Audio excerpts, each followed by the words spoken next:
सदगुरु कह रहे हैं, कबीर साहब कहते हैं कि साचा सौदा कीजिए। तो उनके कहने से ऐसा संदेशा लग रहा है कि कोई हमें जैसे आदेश कर रहा हो कि भाई साचा सौदा कीजिए। इससे सिद्ध हो रहा है कि हम गलत सलत कर रहे हैं। तो आदेशात्मक आ रहा है शब्द कि साचा सौदा कीजिए।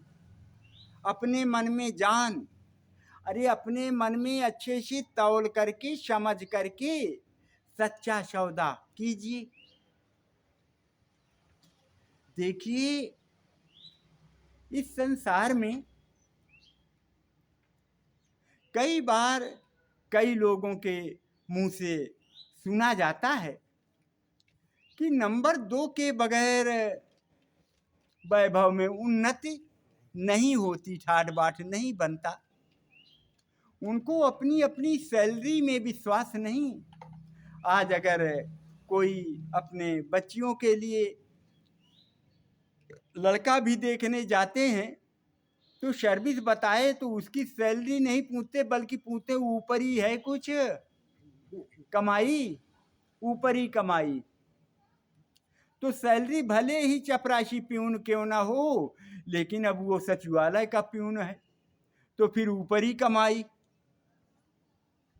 इस तरह से इस संसार में जो भी ठाट बाट के दुकानें, धंधा, सब हम आप या संसार डाला हुआ है। तो एक एक दुकानों में सब पूरा सामान ही नकली नकली सजाया हुआ,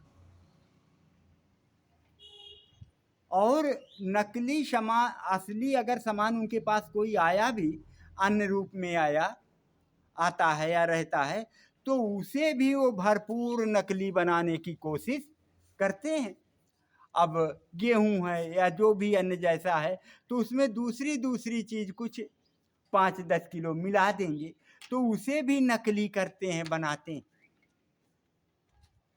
जो भी जिसका जहां का धंधा है उसमें सब नकली नकली सामान भर के रखा है, और नकली वाले में चमक दमक बहुत है।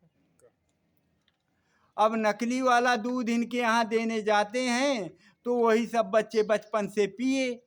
एक दिन वो दूधिया जो देने वाला था उसको बुखार आ गया, वो लेटा रहा। बच्चों को बोला कि दूध दे आना, तो जैसे दूहा और दूह करके इनके यहाँ पहुंचा दिया दूध, और इनके बच्चे पिए तो लूज मोशन हो गया। तो जब दूसरे दिन आए तो खूब डांटे, बोले तू नकली दूध दे गया, हमारे बच्चों की तबीयत खराब हो गई, लूज मोशन हो गया। और हुआ क्या था, गलती से उस दिन असली दूध पहुंचा दिया। तो नकली दूध पीने की इनकी आदत पड़ गई बच्चों की, अब असली एक दिन पा गए तो पेट खराब हो गया। ऐसे ही यह संसार पूरा रंगा चुंगा नकली नकली में। नकली चीज का देखो तो उसमें लिखा 700 रुपये, और है वो 150 रुपये। और इनके जैसे कोई नया नवेला पहुंच गया दुकान में तो बोले ये तो नया चेहरा दिखाई दे रहा है, तो बोले देखो 700 का है, लेकिन मैं तुम्हें 100 रुपये कम करके दे देता हूँ, 600 का दे दूंगा, और है 150 का। नकली चीजों में ऐसे पूरा MRP लिखा होता है, 1 के 10 गुना है, 10 रुपए की तो 100 रुपये लिखा है, ऐसे लिखा होता है। तो ऐसे नकली धंधा करके हम कुछ दुकान को या अपना घर द्वार तो बढ़ा सकते हैं, बना सकते हैं, बढ़ा सकते हैं, लेकिन देर है अंधेर नहीं। कैसे? जो आपने किया है इसका फल तो आपने भुगतना ही पड़ेगा, और सामने लोग सब भुगत रहे हैं और हम आप देख रहे हैं, तो हम आप कह रहे हैं, लेकिन उसको अभी छीट नहीं पड़ रही कि मेरे किए हुए कर्मों का ये फल है। अभी भी उसे समझ में नहीं आ रहा, अभी भी वो लोखर टांगे और ताना सीना ताने जा रहा है। बंदूकिया टांगे, यही ना। इसलिए जब हम साचा सौदा करेंगे और मन से अच्छा जान करके करेंगे तो वो हमें अच्छा फल देगा। भले ही हम थोड़ा सा घी चुपड़ी रोटी ना खाएं या रबड़ी ना खाएं, थोड़ा मोटिया अनाज खाएं। अब तो मोटिया धोतिया नहीं, वो सब एक ही अनाज है, सब लोग वही खाता है, चाहे राजा हो चाहे रंग हो सब एक ही खाना है। अब तो राजा खा नहीं पाता, जिनकी हवेलियां देखते हो उनके घर में तो एक तरफ से डायबिटीज पेशेंट होते हैं, शुगर पेशेंट होते हैं, और जितनी बीमारियां असाध्य बीमारियां उनके घर में सब छाई हुई होती। तो और गरीब गुरबा जो परिश्रम करता है वो खूब अच्छे से सब खा रहा है, उसे कुछ भी नुकसान नहीं कर रहा है। वो पत्थर भी कचड़ा भी एक बार खा लेता है तो पच जाता है, क्योंकि इतना जो परिश्रम करता है, जो परिश्रम करता है, इसलिए उसका सब पच जाता है। साहब जी कहते हैं कि भैया, बारंबार साहेब जी कहते हैं कि भैया इस पथ में वेशधारियों के भी बहुत चक्कर में नहीं पड़ जाना। ये भी बड़े बनावटी बाबा घूम रहे हैं, वेशधारी, ये ड्रामा बना करके अचला ऊपर नीचे पियल्ला या वो लाल रंग वाला या तो श्वेतांबर रक्तांबर पीतांबर ऐसा बना बना के, दाढ़ी खूब रखा करके, जटाजूट बढ़ा करके, क्षमा छम्मा वाला पहन करके नीचे से ऊपर तक ऐसा रूप बनाएंगे कि यार आप देखेंगे तो लागेंगे वाह, ऊपर से कहीं टपकी हुई मूर्ति है, दिव्य मूर्ति है, ऐसे ना। लेकिन सच यही है कि अब इस संसार में ये इतना ज्यादा ये मुखौटे बढ़ गए हैं, इतना ज्यादा बढ़ गए हैं, तो कहते हैं कि इनके भी चक्कर में बहुत नहीं पड़ जाना। तो इनकी पहचान फिर कैसे पहचाने इनको हम? तो बोले ये चेला चपाटी बनाने में बहुत ज्यादा रति रखते हैं। आप आ जाओ, दीक्षा ले लो, हमें अचला दे दो, पैसा दे दो, और ज्यादा भीड़ इकट्ठा करने में, खूब भीड़ आ जाए, खूब तांता लगा करके और खूब चेला बना पाए। अब इसके बाद कथा कथुल्ली होने के बाद में एक दिन से पहले से अनाउंस होता है, जो इस समय से इस समय तक आएगा वो दीक्षा ले सकता है। अनाउंसमेंट हो जाता है कि अब ये कथा होने के बाद 1 घंटा समय दिया जाएगा, जिसको दीक्षा लेना है वो दीक्षा ले सकते हैं, या और एक दिन बाद में दीक्षा ले सकते हैं, ऐसा अनाउंसमेंट किया जाता है।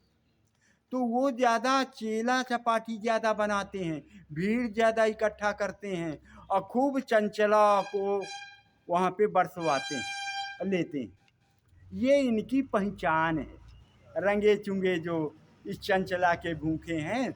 तो बोला इनके चक्कर में पड़ करके तुम्हें कुछ मिल जाए या तुम कुछ बन जाओ या तुम्हारा कल्याण हो जाए तो बिल्कुल शारेआम गलत गलत गलत ही, क्योंकि उन्हीं का नहीं बना, उनका ही नहीं बना तो आपका वो क्या बनाएंगे? बोले देवता क्या करेंगे आपका? देवता जब खुद ही पार नहीं है, बीच में छींड़े पुंडे मृत्युलोके विसंति, जितनी कमाई किए थे कुछ दिन के लिए मान लो सुरलोक में गए और उनकी कमाई खत्म हो गई, उनका पुण्यार्थ सब खत्म हो गया, तो फिर भी यही टपका दिए गए। तो खुद ही पार नहीं है तो वो आपको कैसे पार करेंगे? बात पकड़ में आ रही है? इसलिए वो जो क्षमा छम झमाझम बने हैं वो खुद पार नहीं हैं, अभी ताल ठोक रहे हैं। कहते हैं कि जो हम जानते हैं, हम बहुत पढ़े हैं, हम बहुत जानते हैं, हमें राम जी दर्शन देने आते हैं, उनसे हमारी बात होती है, जब हम जिसका दर्शन चाहते हैं वो हमें आकर दर्शन देता है, ऐसी भाषा उनकी हम सुनते हैं। बहुत जो आदि आदि गुरु, विश्व गुरु, जो जो भी बोले जाते हों, किसी का नाम नहीं ले सकते, ऐसे कह रहे हैं स्पष्ट, तो हम सुनते हैं तो हम लोगों को थप्पड़ लगता है कि जो स्थित प्रज्ञ महापुरुष हो और वो ये कह पाए कि मैं इतना बड़ा विद्वान हूँ और मुझे सब दर्शन देने आते हैं। जो कभी थे रहे होंगे पूर्वज हमारे, अब वो दर्शन देने आते हैं। उनकी शरीरें कब की मिट गई और वो दर्शन देने आते हैं। तो ये सब चीज़ें किसी तरह हमें हाजमोला खा कर के भी पचाए नहीं पचती हैं। तो चाहे जैसे भी लगता हो, हमें नहीं आनंद दे पाती ये बातें। आनंद यही दे पाते हैं कि ऑन ग्राउंड जो कर सकते हो, तो ये जीते जागते जो सामने ये बैठे हैं, मानव पूजा और देव ना दूजा। अरे इनकी पूजा करोगे तो एक गिलास तुम्हें पानी लाएंगे, तुम्हें भोजन देंगे, कपड़ा देंगे, आवास देंगे, तुम्हारा छुपाशा करेंगे, यही ना। इसलिए सद्गुरु कहते हैं कि भैया तू साचा सौदा कीजिए अपने मन में जान, अपने मन से खूब अच्छे से तौल समझ करके तू सच्चा सौदा कर, झूठे के चक्कर में मत पड़ जा। बोले कि तुम कौन सा गुरु किए हो? बोले हमारे तो अयोध्या वाले गुरु हैं। तो तुम्हें भगवान दर्शन देते हैं कि नहीं? बोले ना ना, भगवान तो दर्शन नहीं देते। अरे चलो हमारे गुरु जी के पास, वो 10 दिन में ही तुम्हें भगवान का दर्शन दिला देंगे। जानते हो हमारे गुरु जी कैसे हैं? वो कमरा बन रहा था ना, तो उसमें 15 फीट की तोड़ चाहिए लकड़ी उसे पाटने के लिए, तो आ गई 14 फीट की, 1 फीट कम थी। तो हमारे गुरुजी ऐसे ताक दिए उन लकड़ियों को, तो 15-15 फीट की हो गई और सब काम बन गया। एक बार यज्ञ करवाए थे हमारे गुरुजी, तो वो सोचे थे कि 100-200 आदमियों का है, तो थोड़ा सा कुछ माल कम पड़ने लगा। तो सामने यमुना थी, तो बोले जाओ हमारा नाम लेकर के यमुना जी से 4-5 टीन भर लाओगी। तो बोले भर लाए और डाले कड़ाही में, निकाल दिए, हजारों जनता खा गई, फिर भी 10 टीन बच गया। ये सब बूझ बुझौल बातें, चमत्कार का नमस्कार हम लोग भी सुनते आए हैं, लेकिन इनका कोई माई बाप नहीं है, इनकी कोई सींग पूंछ नहीं है, बिना सींग पूंछ की बातें हैं, इनमें कोई दम, ये पूरी झूठ झूठ झूठ। ये चमत्कार का नमस्कार बिल्कुल सारे आम झूठ। किसी के देखने से तो 1 इंच क्या सूत के बराबर कुछ न तो बढ़ सकता है, ना ऐसा हाथ दिखाने से कोई पैदा हो सकता है। जो 9 महीने इस गर्भ में रहकर निकलेगा और फिर वो ऐसे तथास्तु करने से कोई बाहर पैदा हो जाएगा, सारे आम गलत। इसलिए सद्गुरु कहते हैं कि साचे हीरा पाइए झूठे मूलऊ हानि। अरे तू सच्चा जब सौदा करेगा और सच में चलेगा, तू भले ही तू थोड़ा परेशान हो सकता है, लेकिन तू गिर नहीं सकता। तू झकोरे तुझे लग सकते, झटके लग सकते हैं, परेशान, लेकिन सत्य हारता नहीं, सत्य हारेगा नहीं। तो बोले साचे हीरा पाइए, अगर तू सच में चलता रहेगा तो वो परम गति जिसके लिए तू परेशान है, जिसके लिए इस पथ में आया है, चल रहा है, वो निश्चित ही तुझे मिल जाएगी, इसमें कोई दो राय नहीं है। अब अगर झूठ का आश्रय लेगा तो झूठे मूलहु हानि, तो फिर झूठ का आश्रय लेगा तो ये तुझे बड़े मुश्किल से तो मिली थी ये मानव तन, और मानव तन से तू गलत गलत झूठ का काम किया, इसको गंवा देगा। अब दोबारा ये तुझे मानव तन नहीं मिलेगा, और कुछ ब्याज की तो छोड़ की इससे तू कुछ कर पाया, अब ये तुझे तिरिया योनियों में ले गई, कीट पतंगाद योनियों में ले गई, अब पार नहीं लगेगा। कितनी 84 लाख योनियां बोले, अब चाहे वो जितनी योनियां होती हों, लेकिन अब बहुत समय लगेगा, तू तो गर्त में चला गया। साहिब ऐसा उपदेश इस मंत्र के द्वारा, साखी के द्वारा, इनकी साखी में कुछ देर मैं निवेदन करने की कोशिश किया। प्रेम से बोलिए सद्गुरुदेव की। अहम शुद्ध चैतन्य ज्ञान स्वरूपम अहं शुद्ध चैतन्य ज्ञान स्वरूपम् अजर हम अमर हम अखंडम अनुपम